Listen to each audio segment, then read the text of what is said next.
Hello friends, welcome to government staff channel. सरकारी कर्मचारियों और पेंशनर्स के फायदे की हर जानकारी और पॉलिसी को सबसे पहले अपने मोबाइल पर जानने के लिए सब्सक्राइब कीजिए गवर्नमेंट स्टाफ चैनल को और जुड़े रहिए लेटेस्ट और यूजफुल अपडेट से।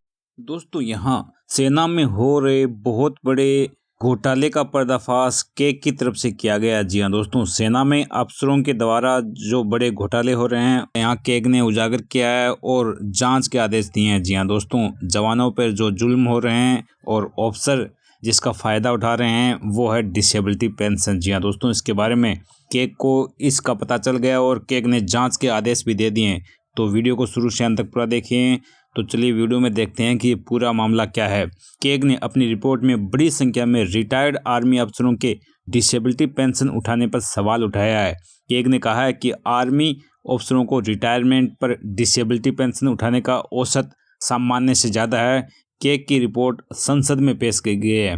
तो अब अफसरों के द्वारा ये जो पेंशन या डिसेबिलिटी पेंशन के बारे में धांधली चल रही है उसको जल्द ही अब जांच का सामना करना पड़ेगा। सेना में जितने अफसर हर साल रिटायर होते हैं उनमें से 30 से 40% दिव्यांगता पेंशन यानी डिसेबिलिटी पेंशन उठाते हैं, लेकिन जवानों के मामले में ये आंकड़ा 15 से 18% तक ही सीमित है।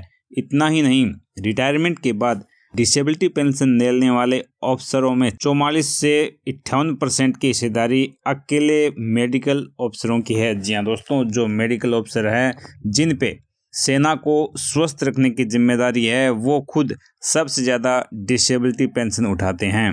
कंट्रोलर एंड ऑडिटर जनरल यानी CAG केग ने अपनी ताज़ा रिपोर्ट में आंकड़े दिखाते हुए रक्षा मंत्रालय और थल सेना मुख्यालय से इसकी वजह का पता लगाने के लिए कहा गया है।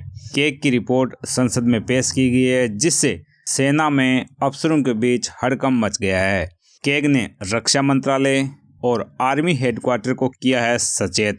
जी हाँ दोस्तों, केग ने डिफेंस मिनिस्ट्री और आर्मी हेडक्वार्टर से इस बात का पता लगाने को कहा है कि आखिर रिटायरमेंट के बाद डिसेबिलिटी पेंशन लेने वाले अफसरों और खासकर मेडिकल अफसरों को इतनी बड़ी तादाद होने के पीछे वजह क्या है।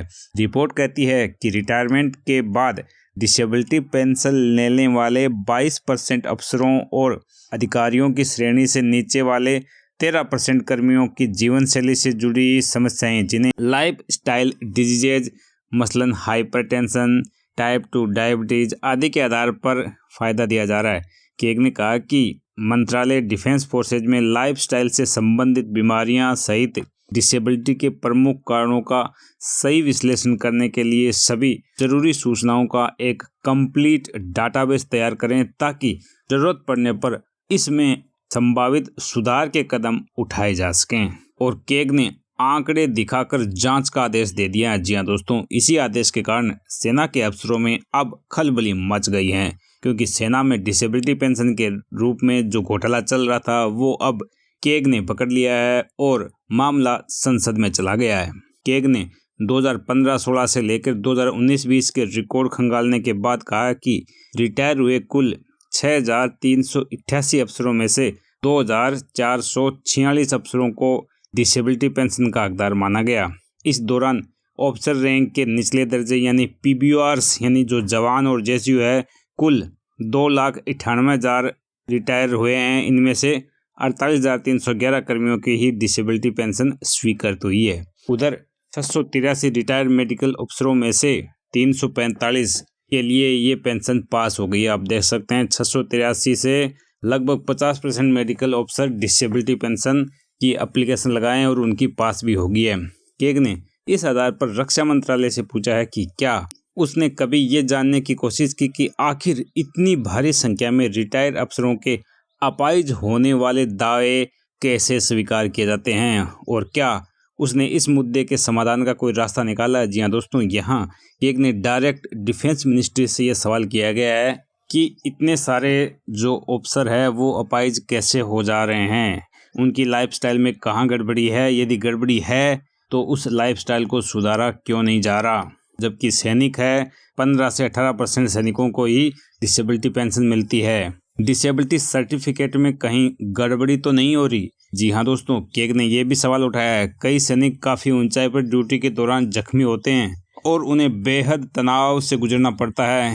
ये भी सच है कि उग्रवादियों के खिलाफ अभियानों का लगातार हिस्सा बनने वाले और जिनके परिवार से दूर किसी दूर दराज इलाकों में ड्यूटी लगती है, उन्हें तरह तरह की शारीरिक और मानसिक समस्याओं का सामना करना पड़ता है। लेकिन आर्मी हेडक्वार्टर ने वर्ष 2019 में माना था कि कुछ लोग डिसेबिलिटी पेंशन के प्रावधानों का दुरुपयोग कर रहे हैं। कुछ टॉप अफसर तो ज़्यादा पेंशन पाने के लिए रिटायरमेंट के कुछ दिनों बाद ही डिसेबिलिटी सर्टिफिकेट बनवा लेते हैं। एक सीनियर ऑफिसर ने कहा कि डिसेबिलिटी सर्टिफिकेट पर औसत 20 से 50% ज़्यादा पेंशन मिलती है। कुछ लोगों द्वारा डिसेबिलिटी पेंशन के सिस्टम का दुरुपयोग होने से रोकने के लिए उचित आकलन करना और उसका सही समाधान निकालना होगा। अदरवाइज सेना में जो डिसेबिलिटी पेंशन के नाम पर ऑफिसर्स है वो इसका दुरुपयोग करते रहेंगे, इसका गलत फ़ायदा उठाते रहेंगे। आपको बता दें कि ज़्यादातर डिसेबिलिटी सर्टिफिकेट सही होते हैं, इसलिए उन पर कोई आंच नहीं आनी चाहिए। 7वें वेतन आयोग ने भी डिसेबिलिटी पेंशन पे उठाया था सवाल। 7वें वेतन आयोग ने भी डिसेबिलिटी पेंशन की दावेदारी में बड़ी उछाल पर सवाल किया था, खासकर सीनियर रैंक में यानी ऑफिसर रैंक में। तो दोस्तों आप देख सकते हैं यहाँ 7वें वेतन आयोग ने भी डिसेबिलिटी पेंशन पे सवाल उठाया था। उन्होंने कहा कि हायर रैंक्स में डिसेबिलिटी पेंशन ज़्यादा क्यों है, जबकि हायर रैंक्स की लाइफस्टाइल और जवानों के लाइफस्टाइल में ज़मीन आसमान का अंतर है। हायर रैंक्स के जो भी ऑफिसर हैं उनको सब प्रकार की फैसिलिटी मिलती है, जबकि जवानों के लिए वर्किंग एनवायरनमेंट बहुत हार्ड है और उनका लाइफस्टाइल भी बहुत हार्ड है। बहुत मुश्किल दौर से उनकी लाइफस्टाइल गुजरती है और मौसम की विषम परिस्थितियों में ये जवान ड्यूटी करते हैं, तो उनको डिसेबिलिटी ज़्यादा होनी चाहिए। जबकि यहाँ ऑफिसर्स की डिसेबिलिटी ज़्यादा होने को अब संसद में मुद्दा उठ गया है और केग ने जांच के भी आदेश दे दिए हैं। तो केग के इस सवाल पर आपकी क्या राय है, कमेंट बॉक्स में जरूर लिखें। तो मिलते हैं ऐसे इन्फॉर्मेटिव वीडियो में, तब तक के लिए धन्यवाद। जय हिंद।